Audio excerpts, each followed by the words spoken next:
The Scarecrow Corpse. Written by Chris Mallory. Narrated by Cooper West. Lock your doors. Turn off the lights. Sit back and enjoy. Just to clarify, the following transcript is from an old friend. I haven't heard back from him since. I hope he's okay. As you know, I am or was in training to be a coroner. My education was almost complete, and I had been working a paid internship with a well-known medical examiner in the Washington, D.C. area. All that changed a few hours ago when I was fired from the office for refusing to participate in what I believe to be a cover-up, even though they warned me about consequences for leaking any information about this case. My conscience wouldn't be clear if I kept quiet. This is something people need to know. A few days ago, we received a call from the Metro Police about a possible body discovered on the Red Line. Since working here, we've responded to a few calls in the subway system. The first, it was a woman who tripped over someone's rolling suitcase while trying to pass by on the escalators. She ended up with a broken neck. Twice we went out there for a heart attack, and once for a late-night mugging that went bad. The poor guy was stabbed repeatedly in the stomach, even though he handed over his watch and wallet like the mugger requested. So far, I hadn't seen anything especially gory, and it was a bit of a letdown when this dispatch officer told us that the man was just found sitting on the train. Is it wrong that I've been looking forward to a call about someone either jumping or being pushed in front of a train? The interesting thing is the wording of the dispatch request. Possible body. If the word possible is front of body, maybe it's the paramedics that should be responding, and not the coroner's office. When we arrived, the paramedics actually were on the scene, so we figured it was just a miscommunication, and we were called out prematurely. Police tape blocked off the whole entire station platform from our view at the top of the escalators. We could tell something wasn't right. The paramedics stood outside the door to the train, and they weren't actually doing anything, except arguing and pointing at a body slumped against the window inside. We could have left, but since it was a slow evening, we decided to take a look anyway, just to see what was going on. As we approached, I overheard some of the conversation between the two paramedics. He's dead, right? Dead people don't do that. Do what? I thought. Once they saw us, they quickly agreed that the man was dead and promptly left the scene to us. Clearly, this wasn't a call they wanted to handle. I can understand that. The police weren't much help either. I chatted with one of the officers on the scene while the dog went in to take a look at the man on the train. One of the detectives commented that there weren't any clear signs of foul play. The witnesses all claimed that the guy just sat down like everyone else, and then he stopped breathing. Natural causes, I thought. Seemed like a pretty cut-and-dry case, but when I looked over my shoulder at the doc, he seemed confused. "Look at this," he said to me, as I walked onto the train. As I approached, it seemed like the man was just napping like a lot of the train riders do when they know their stop won't be coming up for a while. "Look at what?" I asked. "His eyes." The man's head was forward with his chin to his chest, so that I had to kneel down to get a good look at his face. As I'm doing this, the doc is talking out loud as he tends to do, just going over his mental checklist. Not breathing, no pulse, skin is cold to the touch, approximate time of death, 6 to 8 hours ago.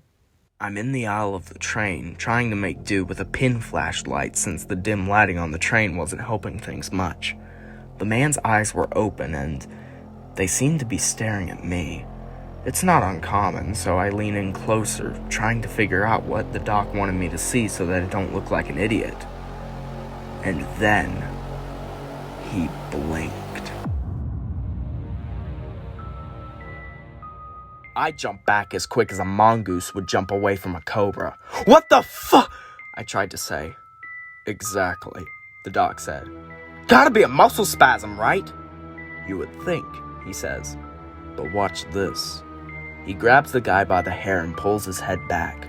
With his other hand, he waves a finger in front of the man's open eyes, which then began to follow along as the doc moves his finger left and right. Then the man looked at me and blinked again. Have you ever seen anything like this before, I ask? Nope. And he's dead? As a doornail. We let the officer in charge know that we couldn't determine the cause of death on site. A full autopsy would need to be performed to make any kind of determination. She made a note in the report that this body had a tendency to follow you with its eyes and occasionally blink. Off the record, she told me that the whole case bothered her. The man, she said, didn't have any identification, credit cards, watch, jewelry, a phone, or even money. All they found on him was a train ticket and a napkin. Once we had him back at the office, we changed into our examination coveralls. I asked to deal with his clothing. The man watched me the whole time as I stripped off his business suit. He even winked at me once. Also, a few odd things were noted about his clothing. First, he wasn't wearing any undergarments. Normally, people would wear a t-shirt, boxers, or briefs and socks. This guy wore none of those things, but for some reason he had on 2 belts, one over the other. The doc switched on his tape recorder and then turned on the buzzsaw. I watched as he performed the Y incision, and I made a mental note of his perfect technique so that I could try and do it better next time. I'm telling you, the doc is a real artist. Next came the enjoyable cracking sound as the ribcage was pried open. All while this was happening, the man's eyes watched us. I could almost swear he was smiling too. Over the next hour, the doc made notes as he did the exam. He handed me each organ to be weighed and cataloged. There was nothing strange or out of the ordinary about any of the internal organs. Okay, the doc said. Let's take a look inside his head. I want to see what's causing the eye movement. Listen, do you mind if we tape the eyes shut first? I'm trying to remain as professional as I can, but the constant blinking is unnerving me. The doc didn't mind, so I took some duct tape and worked up the courage to manually close the guy's eyelids and tape them down.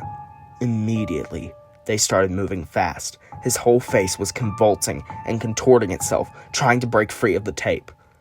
I don't think he likes that, the doc said. Then he removed the tape from the man's eyes. The violent motion stopped immediately, and then he winked at the doc. Okay, this isn't natural, I said. There's a scientific reason for everything. It's our job to find it, the doc replied. But he actually fought to get the damn tape off his eyes. I guess he wants to watch. Now, do you want to remove the skull, or should I? I'm too shaken to handle the equipment, so I watch as the doc works the saw around the man's skull. The bastard is smiling. I'm sure of it. He's staring at me and blinking his left eye, then his right eye, back and forth. I hear the familiar popping sound caused by the top of a skull being pulled off. Whoa. Okay, the doctor says. What is it? I ask as I'm walking around to see what he's seeing. The man's eyes follow me, of course. I think I might have to call this one in. Dear God, the brain was missing.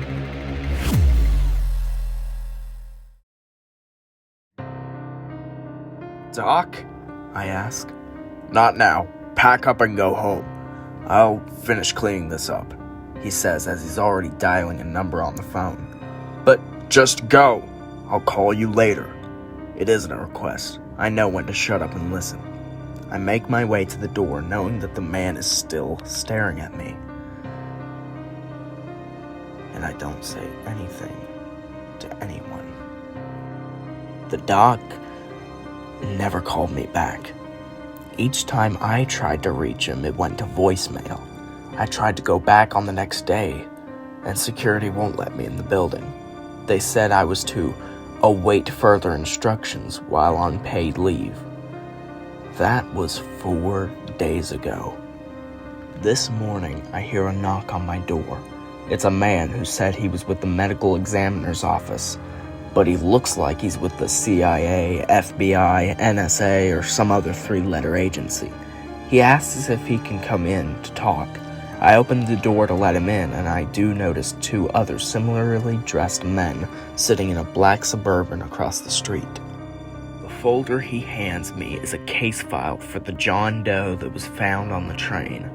All the notes about the eye movement and the blinking were removed. There was no mention of anything out of the ordinary, let alone a missing brain. It's already got the doc's signature on it, and this man is asking for me to sign it as well.